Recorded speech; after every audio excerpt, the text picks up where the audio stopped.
dynamic Executive Director, Donnell White. Thank you.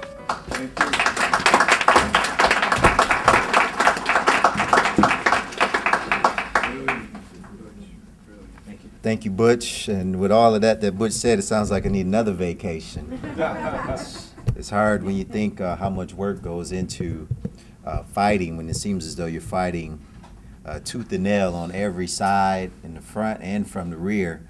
But that's why we do what we do, and I say we, meaning all of you in this room, which is why, for me, this Allies meeting has become therapeutic, somewhat like Sunday morning service or whatever day that you profess your faith, where you go and you get energized to deal with the trappings of the world throughout the course of your week. So when we come here to Allies and I see the faces of those who I know or have boots on the ground, in the street, and if it's not my issue, that's fine, whether it's your issue or another community's issue or an issue of another faith, it's enough fires going on in our community for us all to pick up a bucket and put one out. And you heard a few blazes that we're working on, and in concert with a number of you. So I'm energized again to see a full room for allies, issues, and most importantly, action, because there is so much need for action as we move forward. And I'd like to take a personal note to thank each and every one of you who shared with us this Fight for Freedom Fund dinner experience. I say dinner, but Congressman, I know that's such a misnomer. Because if you've ever been to the Fight for Freedom Fund dinner, you certainly know it is truly an experience like none other. And it amazes me how we continue to add more glitz and more glamour, more connections, more networking opportunities each and every year. But Rachel Maddow did do us a great service, Butch. I don't know for those of you who had the ability to see her show. And we're going to capture some of the highlights, and we'll present that at our next meeting. But when Rachel Maddow had to rush out, she left via the back of Cobo Hall. And for those of you who were at the dinner know, we had a number of automobiles that were present. And so Rachel was live on air that evening. She talked about the NAACP Freedom Fund dinner experience, and she said, one thing I do know is as I stood at the microphone shaking in my boots because of all of the people in the room, you know, she says, apparently they have the largest dinner in the world, and I'm standing in front of 12,000 people. And she says, as I gaze out into the audience, I see these little toy cars sitting in the rear of the room. She said, it looked like maybe cars that Shriners, how you doing, Congressman? Looked like maybe cars that Shriners would drive around in at the parade or some sort. She said, but it wasn't until after the dinner that I realized those were full-size vehicles and trucks, about a dozen of them. She said, but that's how large the room is. And so she gave us an excellent plug, and we'll probably use that for many, many years to come as we move forward. But the dinner had a lot of magic moments. When we look at the first African-American U.S. Attorney General serving as our keynote speaker, and 57 years ago, we had Thurgood Marshall, who's pictured there on the wall, who was the first African-American Supreme Court Justice speak. This dinner has provided a venue. I'm sorry, Dennis, I knocked your microphone over. This dinner has provided a venue for a number of firsts and a number of magic moments, and so we are so thankful, because we know as staff we cannot put this dinner on by ourselves. This dinner is truly on autopilot. It is a community experience and a community event. And so we're thankful to all of you, to our awardees, Ms. Maureen Stapleton, State Chairperson for the Michigan Welfare Rights Organization, who I think did an outstanding job with her remarks. I'm sorry, Maurice Taylor. I did say I was on vacation, right? So I got a little, brain is still a little warped from a waterlogged from sitting poolside. But of course, Maureen Taylor. He deserved it. I gotta say it before Reverend gets here, because it was a working experience. So I'll tell you, I was poolside, and according to him, I was at the computer all day long, staying connected. So, but we were very excited with Maureen Taylor, of course, for what she brought to the experience. Attorney Nabi Ayad, our first African American that was uplifted at the Freedom Fund dinner experience. with our Great Expectations Award, and Ms. Rhonda Walker with her work with the Rhonda Walker Foundation and the work that she's doing with young women, particularly from our urban centers. And of course, Reverend Dr. Julia Caesar Hope, who's given over 50 years to this organization, serving as our National Religious Affairs Director for the National Office of the NAACP. So it was a wonderful dinner, a lot of challenges along the way, but the beauty is how we all come together in the room, many races, many cultures, many ages. And Butch talked about the Stops and Cops piece. We also did a jobs fair, our 9th year for hosting a jobs opportunity where we match potential with opportunity and getting people jobs. Also attached to the dinner, and many people don't know these types of things, but we give away hundreds of tickets to youth organizations, to church groups to bring their young people. You name it, we get young people in the hall. In addition to that, we had approximately 150 young people, Congressman Clark, trained for customer service to become experts in customer service. So those smiling faces that you saw as you walked into the dinner hall, individuals who escorted you to your table went through elaborate training on how to provide sound customer service. They worked with law enforcement agencies on what to look for to provide a secure environment. So they've been doing this for years, some of these individuals, and so we provided a training mechanism, one, to load our pipeline with the association, because many of them don't know it yet, but we're putting our hooks into them. So when you come and serve as a host and hostess, now we say, hey, wasn't that fun? Come on to our youth council. When you come to our youth council, you start learning things about conflict resolution management, financial literacy, how to apply for college or trade schools or do different things. And so we're very excited what this dinner brings, which is much more than a dinner. It brings an entire experience. And so, again, thank you to all of you on behalf of our staff and our leadership, Reverend Anthony, who I do believe is trying to get here with us today. And we'll hear more from him later in the agenda. But wholeheartedly, thank you, thank you, thank you. I know many of you have called and we've kind of made, yeah, we'll meet, but now that the dinner is over, trust me, that meeting will happen in an immediate fashion. So with all that is before us, many of you have heard this before, but it was allies, Congressman, some maybe 5 years ago when we came together. There was this young man who was positioning himself to run for the presidency of the United States of America. And I recall it was 2007. The convention was here in the city of Detroit. Our old office was over on East Grand Boulevard, for those of you who remember. It had a lot of character to it. Sometimes if you stand in front, you wondering if you were leaning, or if the sidewalk was uneven, or if the building just had a little kind of lean to it.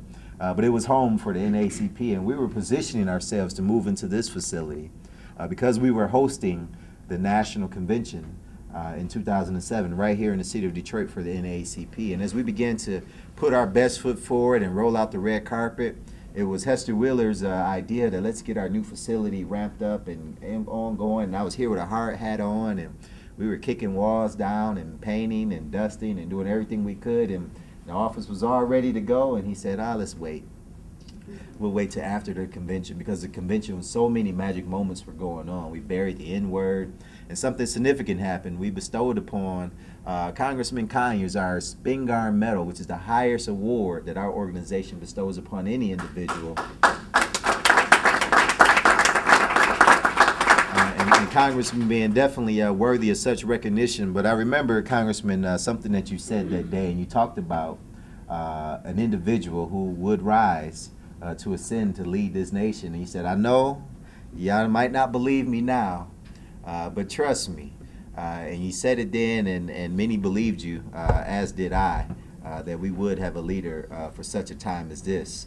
And for Congressman, for not only that insight, but for the insight that you provided over the years, for seeing things before many others would see it, and for your visionary leadership.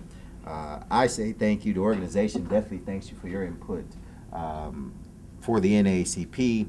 And where we are, Congressman, and Congressman Clark, as you follow the Congressman, I know from your perspectives from D.C. To Detroit, from Washington to Detroit, many conversations are being had. But as we poise ourselves for this upcoming election, if you could share with us today, and you heard Butch talk about a myriad of issues where we seem to be getting raked over the coals, whether it's emergency manager legislations in our urban centers, Detroit's consent agreement, housing is still an issue, the criminal justice system is still an issue. We have what we call our misplaced priorities, and that's the spending on incarceration versus education in the state of Michigan, and jobs, jobs, jobs, now more than ever. We would hope that you would share with us, as we know you will, your perspectives, unique perspectives, in bringing this conversation from D.C. back home to Detroit. So with that, friends, please join me in welcoming both Congressman Conyers and Congressman Hanson Clark, and Congressman Clark will follow Congressman Conyers.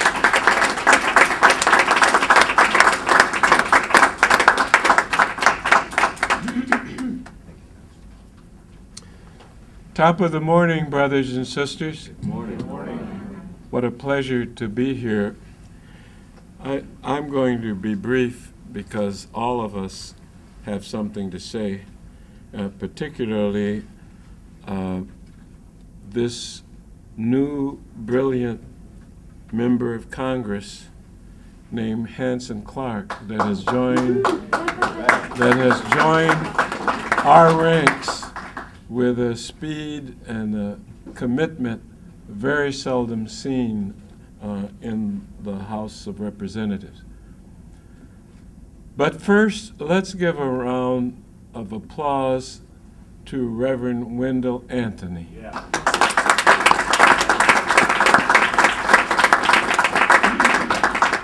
For bringing forward two brilliant young leaders named Donnell White and our General Counsel, Butch Hollowell.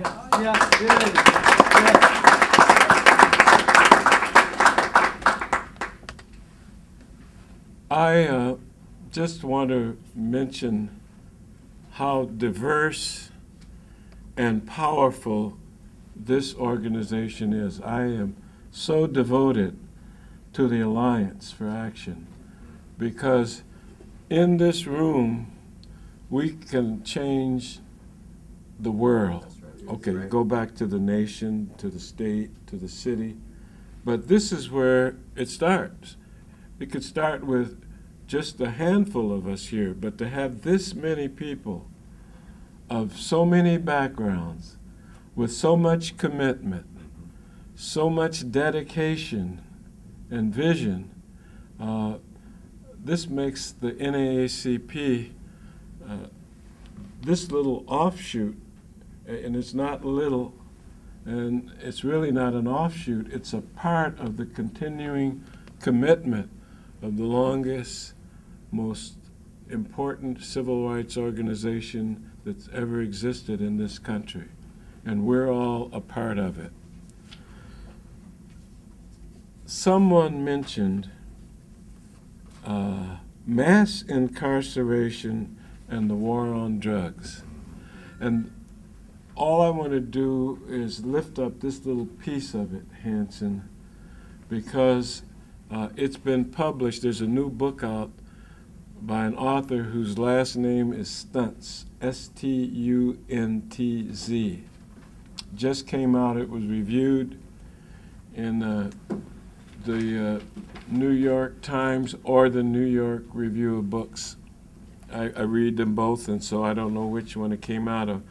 But it had a review by a member of the United States Supreme Court of the book, which conceded that the two biggest faults with the criminal justice system is one, over-incarceration, the highest in the world of any country.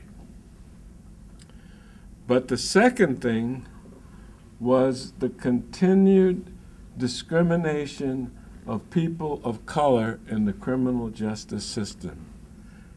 This is a book being reviewed by a sitting Supreme Court justice member for the paper or magazine that I got it out of. And it reminds us that even though we have accomplished many things since Thurgood, there's still so much injustice in the system. That's right. and it exists to such a depth that frequently you can get accustomed to it. You know, that's the way it goes. Congressman, you know, tough, and we'll fight it. But we're still fighting fights that, unlike the flat-out lynching of only a few decades ago, they're far more subtle now. And so I was very moved by that, and I wanted to connect us up to what thoughtful scholars of justice are thinking and saying, that we are picking up ourselves. We don't need anybody to write books about it, but I'm going to get for the NAACP, Marion, this stunts book. I'm going to get a copy for me and for us so that we can circulate it. I want everybody to just hold it and flip through it, because it's the most powerful discussion about all the things that we're talking about. The last thing I want to close on is the whole question of foreclosure legislation that me and my colleague are working on. You see, the way we can help these two wonderful ladies that are working on foreclosure is to amend the bankruptcy law so that the judge can rewrite mortgages that are underwater to start with, so that why would a person be paying on it when they know that they're paying far more than the house is worth? So that encourages foreclosure and abandonment. And we want to make a simple provision to allow the bankruptcy judge to do what he or she can in every instance except your home. The conservatives, when they wrote that federal law not too long ago, were very careful to exclude that power, which the federal bankruptcy judges already have, from being able to write down the underwater or the high interest rates or the indecent terms of the mortgage, and that's something that we're working on. I said I would stop, and I'm going to just close with two words. There's an argument going on in the nation and in the world about two approaches. One is austerity, and the other is investment. All over the world, Europe is in a